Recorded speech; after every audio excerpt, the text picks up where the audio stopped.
What is up, guys? In today's video, we're going to be spectating random players in Fortnite Zero Build, going over what I think they do well, what they could do differently, and just the state of the game right now. As always, if you guys do enjoy this video, remember to give it a like, subscribe if you'd like to see more, and comment down below what you think or what you thought of this year's Winterfest.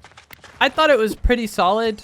You know, it did get kind of stale recently to me, but Epic should be back from break next Tuesday, I believe. So we have gotten through the, you know, one of the most dull parts of the year is when Epic goes on break. So that is good. And I think in terms of content added to the game over this time, it was solid. It wasn't as bad as some past Winterfests have been. I think I'm gonna go brutal box cars this game. I don't really know where I wanted to land with this bus path, but I'm hoping that somebody will be here and then hopefully go for like the mythic AR. I didn't know of these early drops which one was really that likely to be populated, and that's kind of how I feel about this map in general. I don't really know of any really overly hot POIs that are like really sought after, you know. Even the medallion at Demon's Dojo, I feel like can often go like unlooted or unnoticed in many matches. We got Chun-Li over here. What are you doing, Chun-Li? You on board with Hanzo? I think that's an Overwatch character that shoots arrows. Unfortunately, the bows are not in this match. If they do try to get on the train, they already do have a gold AR, and the mythic is obviously a little bit better than the gold, but they might not be as motivated to get the mythic. Like, they probably still want it, but it's like going from gold to mythic is not as big of a deal as going from like gray to mythic, you know. That Harley Quinn just takes no damage there somehow. They're just barely off on all those shots. No, she's dead. Okay. He doesn't have very much air ammo, and also when you're going for this train, you do need to be mindful of the tunnel when you go into it, because some people like to land on the tunnel and then try to jump on the train afterwards. And so you can't really pay no attention here. Also, unfortunately for him, no one started the capture, and so he's gonna be a little late on getting this mythic AR. I hit the gritty on the train.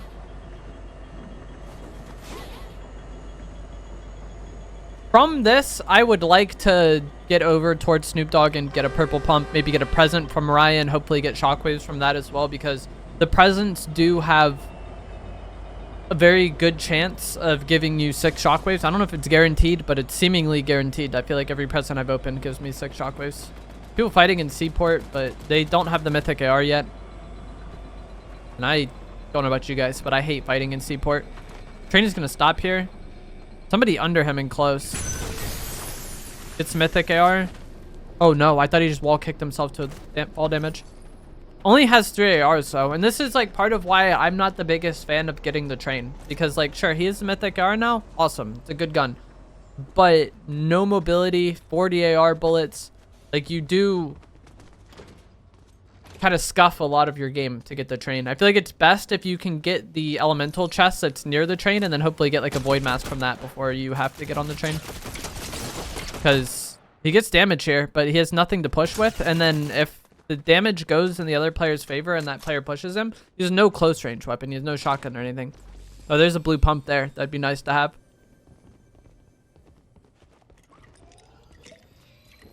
It's like you get the, I don't know, you get the mythic AR, but at what cost? And that's kind of why I was saying that, like, if I got that gold AR there, I feel like I'd be less inclined to go for the mythic. The gold is pretty much just as good, and you could have like a more stable start to your game. Isn't drinking big pot in here? There's somebody else pushing him. I don't think getting involved in this fight is good, because he has very little. Okay, he gets a kill. That's awesome, but he didn't have close range weapons, right? He only has the ARs, and so getting that kill on the M&M is going to be kind of scuffed, maybe. Like, the Hollow Twister AR could do great, but also it sounded like somebody else was pushing him on the lights.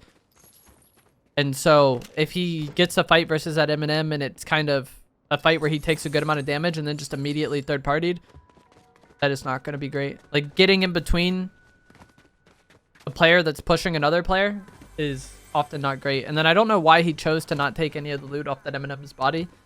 Maybe just doesn't like the Oni shotgun. I'm not sure. We'll see if there's a player that just doesn't use shotguns at all. That was a playstyle that was kind of pushed very early on in the chapter. And I feel like this happens in a lot of the start of Fortnite chapters, where the shotguns maybe aren't the greatest at the start of the chapter, or people aren't very used to them yet. And so they just use only spray weapons because it's like the spray weapons are more forgiving than not being, you know, comfortable with the new shotguns. But as time goes on, I feel like the no shotgun playstyle kind of gets spaced out and more people start using the shotguns. And that's how I feel like this season has been. Like, I was never really on the no shotgun playstyle, but even then I see that less and less now than I did at the start of the chapter. We'll see if not using a shotgun comes back to bite them. But I feel like relying on spray only gets you into a lot of situations where you're just kind of trading damage. With shotguns, I feel like you can get kills a little more cleanly because you can, you know, play cover, peek for a very small limited time, hit a hard shot, and then hopefully take less damage in that fight. Whereas like with sprays, you're usually just spraying as somebody else is spraying you or shooting you with their shotgun. And that kind of results in, I feel like, fights being more flippy, but also you taking more damage over the course of the fight. And then that is going to be a problem if third parties come into play. And there's a few decent players that I've seen in the kill feed of this match already. And so I could see this player getting punished. One thing I do see people do is they just take the sword as their close range weapon and they just only melee in close range. And I am not a fan of that playstyle at all, but it can definitely work.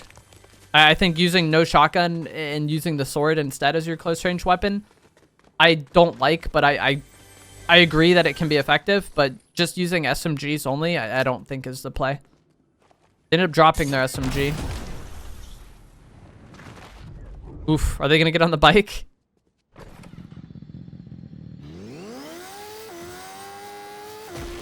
We are now into third zone, I think, almost. Or is it second zone still? Okay, we're in second zone. And this player just finished looting Seaport City. They finally got some mobility. They finally got some heals. But the only gun they have is a mythic AR. And that's why I was saying I'm not a fan of the train. And GG's. The motorcycles are such a death trap.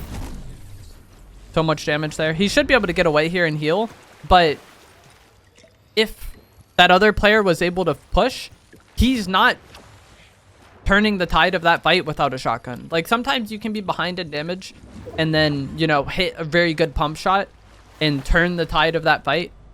But already being at such a HP deficit, that's another reason why I don't like using no shotgun. You're not going to, like, turn the fights that way, I feel like, typically. Unless the opponent really throws.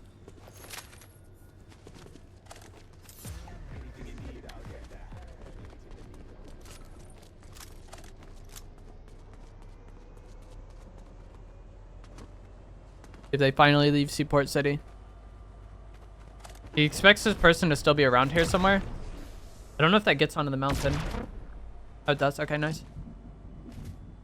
The train did a full lap around the map before he was able to leave Seaport City.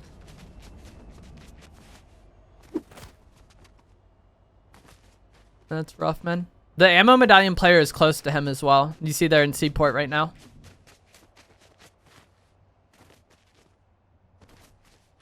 He's really worried about that player that beamed him, I think, earlier. But, and like, that can be good, but also you need to be worried about other people as well. Like, I would want to, like, get shots on this medallion player.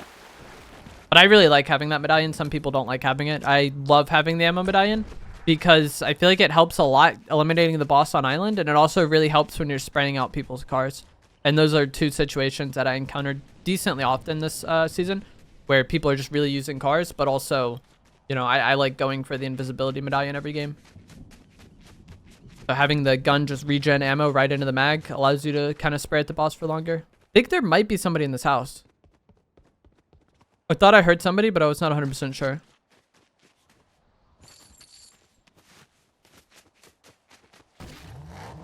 They ignore those shockwaves. That's just their choice. I'd rather have single mobility, or I'd rather have single heal and double mobility, but that's, you know, it's not the end of the world. This person is in a heavy favor, by the way. Like this person up top. GG's.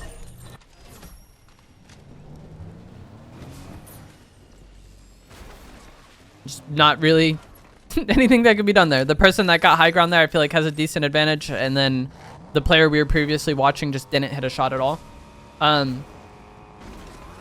This is the person that has the ammo medallion as well. And now they have the mythic AR. And I believe they had no shotgun. But they have the sword that they're going to use as their close range option. Why is there so much loot by the reboot van and solos? Like, what happened here? I want this person to get out of the car. We can see their inventory. I think they had AR, Katana, Void Mask, and then heals. Okay, yeah. Oh, they have shockwaves as well. They have triple mobility and heals and an AR.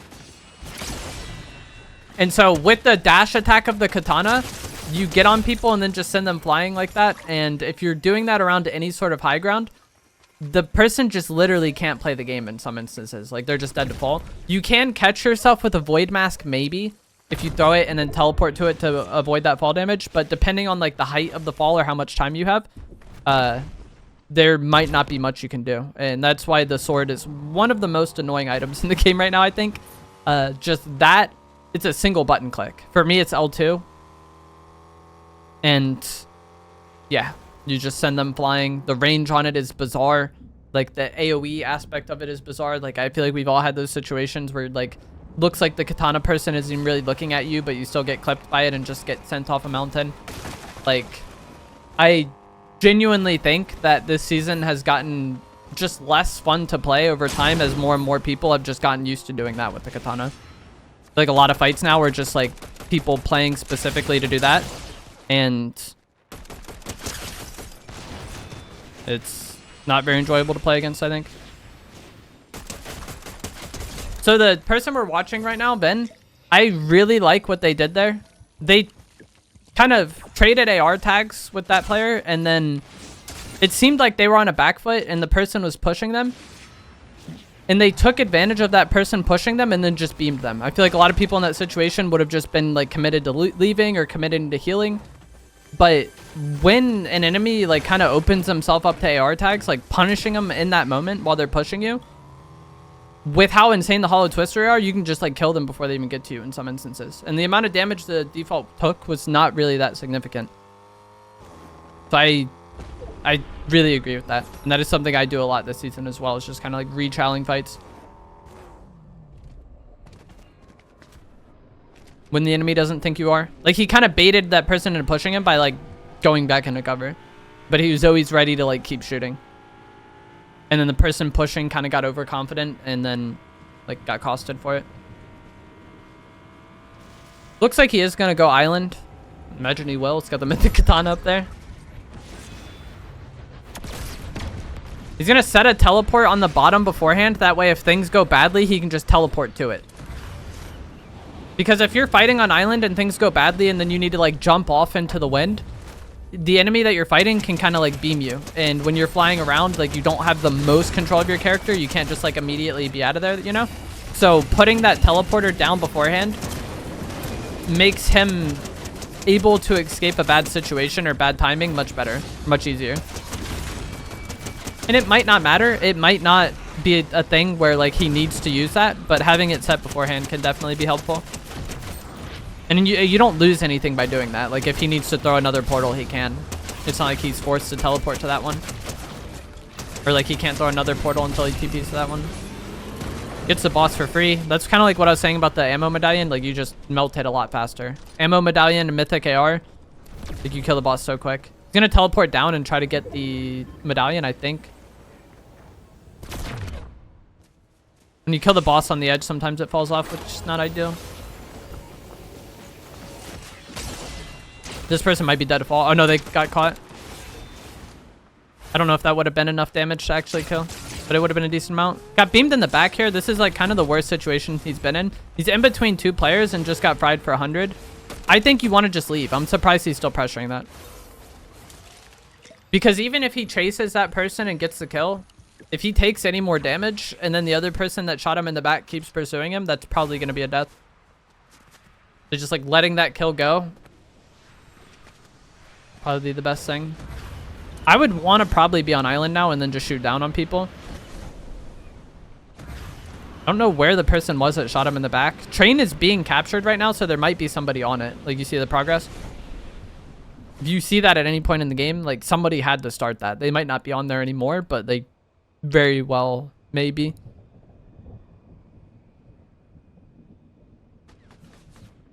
Flying around like this is sketchy. I really don't like doing that because you can just get beamed. And if you're a decent player, I feel like just limiting the amount of ways you can get cheesed is like one of the best things you can do. I think this player is good, and I definitely think they can win this game. One of the ways they could potentially lose is just getting like melted out of the air. And then not really having the ability to play, you know? Maybe they get fried 200 out of the air and then the person just has to jump on them for 50. It's fried again, only for overshield though. And this is another situation where there's two people on him.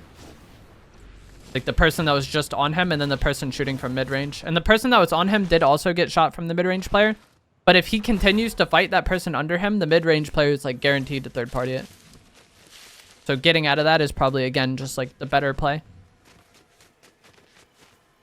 Like proactively avoiding that third party situation.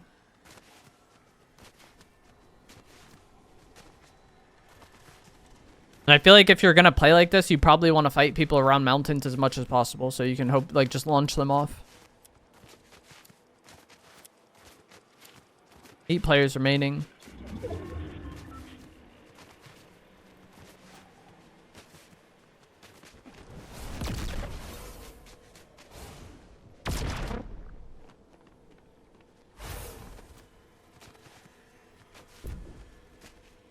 There's been a few people with decent aim, though. I don't know if the person shooting him both times was the same person or, like, all 3 times he got beamed was the same person. But they hit their shots. And, like, with how lethal the Hollow Twister AR is, if people have decent aim, like, it really just comes down to timing, I think, with that gun. Like, anybody can kind of kill anybody if the timing works.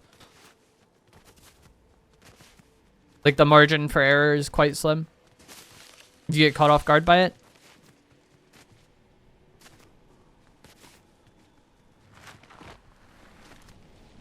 Five opponents remain. Zone is quite large for that amount of people. But the person we're spectating has both medallions. So his medallion circle is quite small. Like you can see it on the map there. People are going to know where he is. Roughly. Obviously he's invisible. But I don't think the invisibility is like impossible to see. Island still has zone. I like controlling island whenever it has zone, because if I'm up there shooting at people, I feel like, again, with how insane the Hollow Twister area is, you can kill people pretty quick from up there. And then also, if anybody wants to get up to you, they have to fly up to you, and that is an opportunity to beam them. And then on the flip side of that, I don't want to be the person on the ground getting shot from the person up top that I have to fly up to. So, like, anytime island is in zone, I do try to, like, control it if possible. I just don't want to have to play against it. Not really sure what he's doing here. It seems like not really sure what he wants to do either. Like he just wants to like stay invisible. Wait, why is he still invisible and not moving? I'm confused.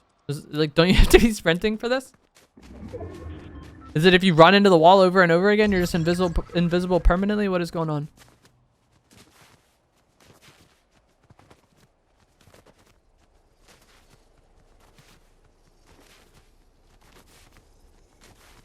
I also would really like to have a car for the reason that I was talking about before with the Hollow Twister R. Sure, he's invisible, but like running around like this, people can still beam, like see him and beam him. If you're in a car, you give your location away somewhat, but you're like less likely to die just from timing, I feel like. And his location is given away anyways by the medallion circle. This person just got a kill. But he's getting beamed from island. That is... like he's gotten lucky a few times to not take very much damage. But it's good that like the person on island should have somebody else landing on them. So he shouldn't be the ultimate concern right now. But maybe the person on island keeps just focusing him. There's 2 people remaining. One was on island and then the other one was the one that just kind of flew onto island.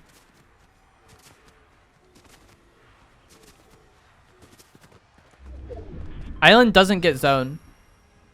And so if you're this player on island now, you do have to come down. What I would be concerned about or thinking about is like, how can I use this while it's still in zone and still get the best out of it? If I get tags on this person now when I'm up there, I'm like void TPing onto them. I'm just looking for some opportunity to make use of this while it's still in zone and then leaving. Whereas like if it was still in zone, like you would maybe want to like be more concerned about like controlling it still and like keeping control of the island. Also, if you do have to leave island, like flying off like that in the end game is very risky. I would just want to void teleport. Doesn't cost that player there, but again, like, you can die so quick to the Hollow Twister AR that just, I don't like flying around. That's why I was saying if I wanted to push from it, I would use the Void as well. Takes damage there. I'm surprised that Aura didn't push. There's still shots going on, but I think it's bugged. They're pushing now. It's way too late. They allowed this person to heal and regenerate their overshield before, like, pushing. It wasn't the most damage they got there, but 80 damage is also not nothing, you know?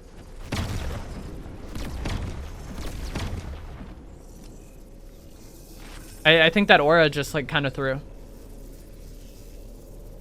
You never know. Like, maybe they push that and lose the fight, or maybe they push that and get third-partied. But, like, if I have that opening, I would want to, like, take it. They seem to know where he is, though. So. Oh, they're getting shot by the other person.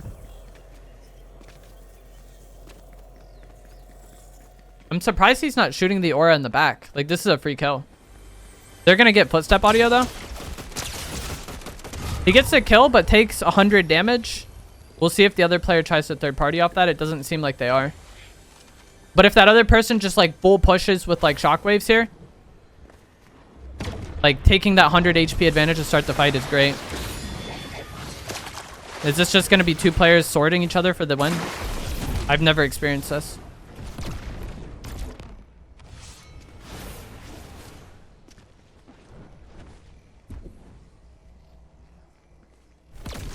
You saw, like, 100, like, he could have gotten shots to, like, start the fight on that Aura and just, like, probably killed her for free. But, like, not shooting her loses 100 HP. And then that Snoop Dogg has a timing to third party that they just don't take advantage of. Whenever it's a 1v1v1 and two players fight, like, you need to be worried about third partying that if possible. Obviously, the Snoop Dogg doesn't know exactly what happened, but still, if two players are trading AR shots, maybe don't just, like, full key it with shockwaves, like I said, but at least, like, be ready to pressure the person. If he TP'd to where the Aura's loot was and then just started shooting the player we're spectating now, the game would be over by now. One thing also with Endgame is, like, players' resources, I feel like, matter a lot more. So, like, we see this player has one big pot. If they get, like, melted, they only have one big pot to heal with. The Snoop Dogg is down there. And so eventually we could get into a point where this player doesn't have heals anymore and then just can't keep healing. Same with bunkers. Like, if I'm fighting somebody in-game using bunkers and I can get them to waste some, like, I'm so happy. Because they only probably have 4 max. Like, making people waste stuff, I feel like matters more in-game because there's less time and ability for them to replenish it. Whereas, like, if you're mid-game and you hit somebody 100, like, them wasting heals probably isn't going to matter that much to you. They get more later on. Maybe don't see them again. Player's just completely under him. I don't know what's going on. Like, this is bizarre. The way both these people are playing. I feel like they're both just trying to, like, cheese each other with the sword. And then because they're both doing that, they don't know what to do. He's going to take fall damage, I think. Or no, he lands in the water. But can't really do anything with it. That person needed a third party. But yeah, that's kind of the sword playstyle. And that's why I was saying it can, not using a shotgun, but using a sword instead, I think can work. And be, unfortunately, very effective right now. But not using a shotgun and just using an SMG instead, I don't think is really that ideal. And with the sword, the fact that that dash attack sends them flying, you get them off of you, and then you could just switch to the AR and beam them like he did there. Or in a lot of situations, that person is going to be taking fall damage. And then you guys know, if you're the one getting sworded, it's, like, so disorienting and weird sometimes. Like, trying to move your character during that, or trying to reposition after getting flung and taking a bunch of fall damage. So, like, yeah, I think unfortunately as time goes on more and more, like, that is going to be what you're playing in in-game. It's just people jumping on you with the sword and doing that. But that is going to be it for this video. I hope you guys found this to be helpful, informative, interesting. As always, if you did, remember to give it a like, subscribe if you'd like to see more, and I will see you guys in the next one. Thanks for watching.